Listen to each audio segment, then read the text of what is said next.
Welcome back to the Bionicle Inspiration series. Here we spotlight MOCs to give you inspiration. And today, all the creations will focus on the idea of fusions. We'll see MOCs that take like an existing LEGO theme and mix it in with Bionicle. And we'll even see some non-LEGO IPs thrown into the mix. What if we mix them up with Hero Factory? It's all sorts of stuff like that. A fusion, a unity of multiple themes. We got a lot of goodies today. Let's dive in. Up first is Demon 1408, and they've given us a sick LEGO Space Marine, but it's Tahu. Yo, props to the builder because they absolutely nailed the shapes, the detail, the curvature of the Space Marine armor. It's essentially perfect. You know, Bionicle and Warhammer, they're quite a fitting pair, aren't they? My favorite detail has to be how they've recreated those like rounder shapes of the knees. Simply using quite a simple technique. These shoulder pad pieces that come on various Hero Factory sets, like Ogrim. Just putting that on the knee was kind of all that you needed. And it looks incredibly accurate. The decoration on the front is also very good. Sadly, the wing elements appear to be painted, and this skull in the middle, I think, is a knockoff piece, unless that's painted as well. Now look, I know, painted pieces, knockoff parts, it's not everyone's cup of tea, but honestly, if you're gonna put painted pieces on anything, put them on a Warhammer MOC. Warhammer is all about painting miniatures. In this case, I think it's just part of the DNA, you know? And hey, when those painted pieces look this good, who cares? It's super accurate. You hit the nail on the head with this. Dude, this is just so cool. The sheer size, the bulk of the armor, even this dope image here of him fighting Makuta. This feels like the kind of dreams I had as a 5-year-old kid being like, oh, what if Darth Vader fought Barbie? And what if, you know, Mutanui met Megatron and they had a fight? Oh, that'd be so cool. It's worlds colliding, it's beautiful. You'll also see a few shots here of some other Warhammer creations, little teasers. So if you want to take a look at more creations like this, check the links below. And if you're looking at this and you're like, man, I wish I had instructions to build this. Well, I have good news for you. There are instructions to build this. You can buy them right now on Rebrickable. So check the links below. But do that after you see the next MOC. Because we've had some Bionicle, now it's time for Hero Factory. And this here is Captain Cold by Yvonne21. So okay, maybe you're a little rusty on your DC characters, but Captain Cold, he's one of the villains for The Flash. And man, seeing DC Constraction figures is a little dream, isn't it? Okay, yeah, we did get some sets in this vein in the past. And look, personally, I enjoyed those sets. They're a little rough around the edges. They're not the greatest sets ever, but they're cool, they're fun. But at the same time too, they're depicting very like legacy characters. Batman, Green Lantern, the Joker, you know? I want to see stuff from other DC properties. I want to see more villains. And on top of that, it's just nice to see stuff that isn't Batman themed. Because nowadays when we get DC sets, 9 times out of 10, they're Batman. You don't get any love for like anything else, especially Flash. This is the kind of thing that I look at and I go, man, I wish that was a set. Anyway, this rocks. I really love the kind of, I don't know, shawl or fur pelt on his chest. It's just made by stringing a bunch of these Borok fangs together. But that's the perfect way to recreate this. It looks just like the source material. It's also nice to see this pop of yellow on the belt. Now, this appears to be made with some custom fabric. In fact, the torso appears to be painted, and the goggles, those are 3D printed. But, you know, they look super accurate.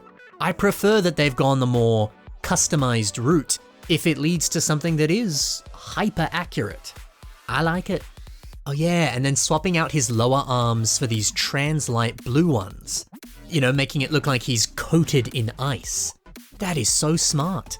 Such a great use of those translucent parts. And in later waves of Bionicle and even Hero Factory, you got a lot of translucent pieces. It's one of the better ways of using them that I've seen. This rocks. Sticking with the cold, here's Ice Planet Stormer by Benjamin Anderson.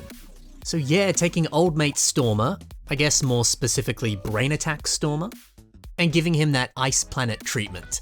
He's got the blues, the trans orange, and of course, the trans orange chainsaw. The end of his hammer has a few of them on the tip. So I don't know, man, this is just like the perfect combination. There's something about the trans orange on his helmet, the way it mixes with his mask, and then all these beautiful colors, all of this really well-designed armor. This just goes so hard. And I really like how the hero core is very much embedded inside the torso. You can still see the H poking out, but otherwise, for the most part, the rest of the hero core is very guarded, very protected. If hero cores are essentially the hearts of the heroes, well yeah, you'd want that sucker covered up with armor, right? This just feels very practical and smart. Oh yeah, and then we got some Gully Nuva masks for shoulder pads.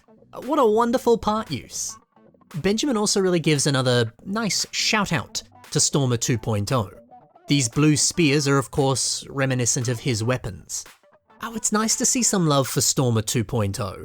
I feel like every other version of the character gets a ton of love, but that version was still awesome. Good to see some love for Stormer 2.0. And good to see these handlebar pieces very much embedded into the waist. The way that they hug the edges and the fact that they're surrounded by other greebles and armor.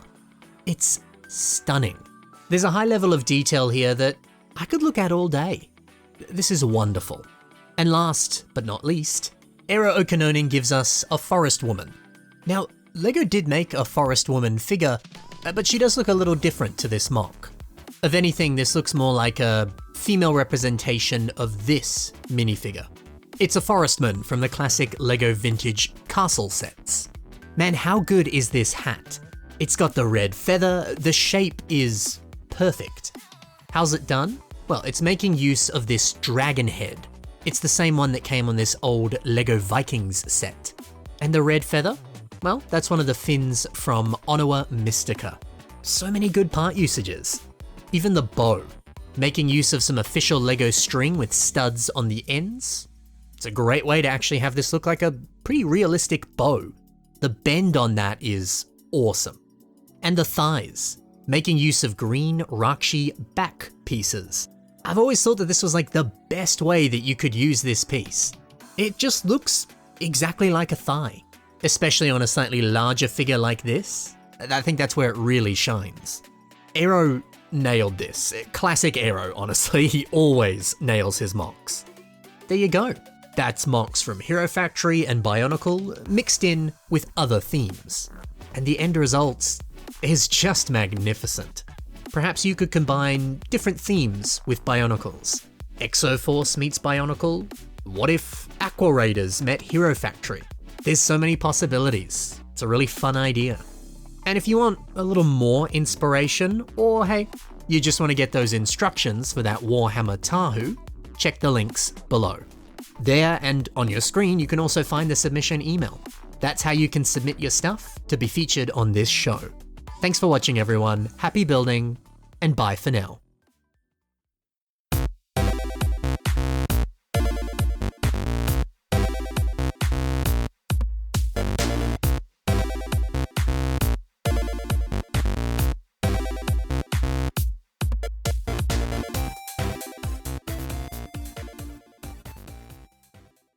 Yeah, next episode is 410, which means it's time to submit your MOCs to the fan submission email.